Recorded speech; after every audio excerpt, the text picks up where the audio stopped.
Question rapidement, Ilenian. Ok. Bonsoir à tous. Bonsoir à la DDR. Bonsoir. Je suis chrétien. Je voudrais poser une question. Pourquoi les musulmans nient la mort de Jésus-Christ? Parce qu'il n'est pas mort. Or, selon la Bible et selon Jésus-Christ lui-même de sa propre bouche, il est mort. Or, selon Dieu qui l'a créé aussi, il n'est pas mort. Donc, on peut lire. On peut lire aussi. Donner aussi. Ok, Surat 4, verset 157 à 159. Tu lis à 159 en même temps, comme on écoute. Voilà.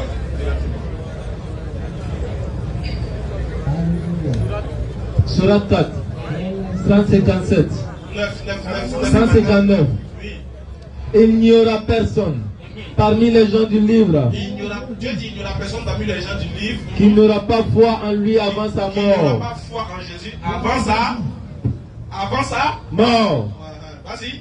Et au jour de la résurrection, Et c'est au jour de la résurrection il sera témoin contre que eux. Jésus sera témoin contre eux. Voici un verset que vous n'entendez pas mort. Ok, moi aussi, je vais donner un verset. Alors, Il faut prendre Apocalypse 1, 18. Apocalypse 1, 18. Je suis le premier, le dernier, j'étais mort et je suis vivant au 7 des siècles. Amen. C'est ça? C'est ça, non? Pourquoi on gagne tant quoi? Voilà. Sans problème. Ouais, il dit j'étais mort et je suis vivant. C'est ça? Lui et sa propre bouche, il dit quoi? J'étais mort. Voilà. Là, on dit qu'il n'est pas mort. Maintenant, Apocalypse, ça signifie quoi? Révélation. De quoi? Quand on dit révélation, tu me parles de quoi? Donc, révélation, c'est une révélation. De qui? Jésus a révélé quelque chose à Jean. Tu connais pas le livre de l'Apocalypse, ce que ça signifie? Ça n'a pas de sens. Ah. Je dis, ma question est la suivante. Bien, pour moi, c'est un sens.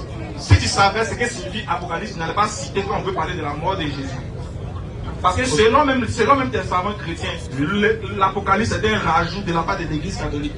D'accord. Tu vois, non? Donc, attends, j'ai bien, moi, il dit quelque chose que tu ne sais pas. Voilà. Donc, normalement, quand il va me citer quelque chose, au moins, cite-moi quelque chose, au moins dans les évangiles, je l'ai pu accepter. J'ai bien, il sait que c'est ainsi. C'est que Jésus a dit ça. Mais je vais te dire, Apocalypse que tu as appris là, tu ne connais pas l'Apocalypse. Donc, désormais, ne commets plus l'erreur de citer Apocalypse quand tu veux parler d'un dit de Jésus. Parce que là, c'est une révélation d'ailleurs. Donc, allons dans DJ là maintenant. Comprendre. Jean 14, 18. Ah, voilà, c'est bien. Ici, là, nous, on va bien vous traiter. Jean 14, à partir du verset 18. Je ne vous laisserai pas orphelins, je viendrai à vous. Ok. Quand quelqu'un dit je ne vous laisserai pas orphelin, on utilise le mot, sinon l'expression orphelin, lorsque quelqu'un ou lorsqu'une personne perd son père ou bien sa mère, là on dit il est orphelin. Quand il parle à ses apôtres, il dit je ne vous laisserai pas orphelin. C'est-à-dire qu'ils vont perdre quelqu'un ou ils vont perdre quelqu'un. D'accord. Ce que je voulais savoir, Jésus mort, ressuscité.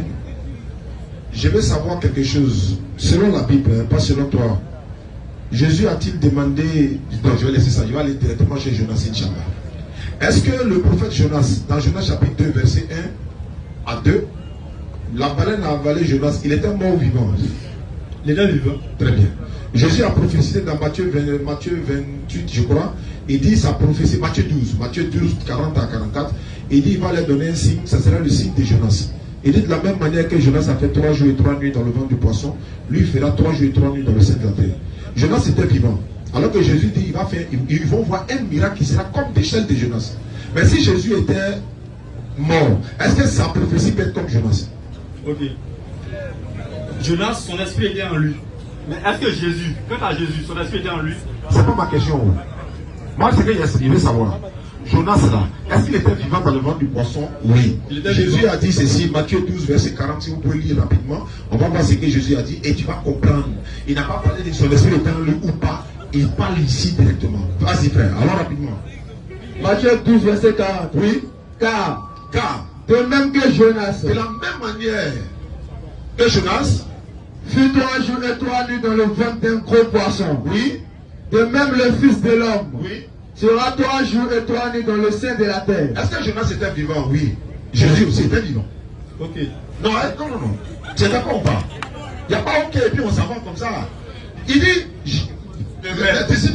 nous voulons te voir faire un miracle. Remonte au parti miracle, 39 ou 38. On veut te faire voir un miracle. On veut que tu fasses un miracle. Alors, Oui. quelques-uns des scribes et des pharisiens Lui dit, prit la parole et dit, Oui. Maître, nous voudrons te voir faire un miracle. Donc ce qu'il va dire là doit être un miracle. Vas-y. Et là répondit, Jésus l'a dit. une génération méchante Et adultère. demande un miracle. Et ne lui sera donné. Et ne lui sera donné aucun miracle si ce n'est celui du prophète Jonas. Si ce n'est le prophète de Jonas. Et comment on appelle ça? Le miracle de Jonas. Parce que pour Jonas, c'est un miracle. Hein? Baleine l'a avalé, poisson l'avale, la nuit, en bas de la mer, et puis ça le vomit, il est vivant. Pendant qu'on l'avale, on l'a vomi, il est vivant. Jésus dit ça, c'est la même chose là. Et puis Jésus est mort. C'est la même chose. C'est que. Moi, une dernière question. Alors, ça, s'ouvre un coup.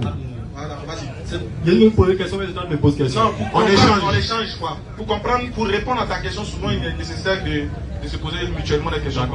Vas-y. En fait, si tu dis que Jésus est mort, moi il y a une question. Est-ce que tout ce que Jésus demande à Dieu, Dieu lui donne? Selon la Bible. Oui. Donc s'il dit qu'il ne veut pas mourir, est-ce qu'il va mourir? Non. Prochaine question. C'est pas fini. Hein? Pour nous, c'est fini. Mais là, on te donne rendez-vous jeudi prochain. Maintenant, voilà ce qu'on va faire, s'il te plaît. S'il te plaît, frère, écoute-moi. Reviens, s'il te plaît. Attends, viens. En fait, c'est comme on a pris par le Je vais t'expliquer. Non. Écoute-moi. Prends le micro. Il va t'expliquer quelque chose. À cause du temps là, Voilà pourquoi il a dit. on a coupé, non? Maintenant, on te donne l'opportunité jeudi prochain de te prendre en premier sur ce sujet. D'accord. Voilà ce que je voulais dire. Alors, tu viens Priorité à toi, hein. on te donne priorité jeudi prochain. Sans problème. Inch'Allah. Merci beaucoup pour ta compréhension. Hein. Merci pour ta compréhension. Oui, frère, allons-y. Bonsoir, cher frère. Rapidement, frère, ne perds pas le temps. Moi, c'est le frère Issou. D'accord? En fait, j'ai une petite Laisse un peu le micro. Voilà. J'ai une petite préoccupation que j'aimerais partager avec vous. La préoccupation est la suivante. Suivez, s'il vous plaît. Un jour, j'ai eu à écouter une prêche du docteur Abdoumadi. Nam. Voilà. Maintenant, dans sa prêche, il a dit que Dieu. Attends, il va te rappeler pour toi. Laisse, il va te rappeler pour toi. Voilà. Il a dit que Jésus est venu pour les Juifs. Maintenant, moi j'aimerais savoir si Jésus est venu uniquement pour les Juifs ou Jésus est venu pour l'humanité. C'est ce que vous voulez savoir. Merci beaucoup, rapidement. C'est clair dans la Bible. Hein. Ça dit, avant sa naissance même, Dieu dit il sera sauveur de son peuple. Matthieu 1, 21. Matthieu chapitre 2, 6. Actes des Apôtres, chapitre 13, verset 23, il dit ceci. C'est de la postérité de David que Dieu, selon sa promesse, a suscité à Israël un sauveur qui est Jésus. Et Jésus dit dans sa propre bouche, Matthieu 15, 24, Dieu m'a envoyé uniquement pour les enfants d'Israël. Il n'est sauvé que pour les enfants d'Israël, pas pour l'humanité tout entière. Or, dans la Bible, il y a un verset qui dit que Jésus est venu. Est-ce que tu pourras être là, par exemple, jeudi prochain? Jeudi prochain, Wallahi, Inch'Allah, donc il faut l'enregistrer, on va les prendre en priorité. Merci pour ta compréhension. On va le laisser. Ashhadu an la ilaha illallah wa ashhadu anna Muhammadan Rasulullah.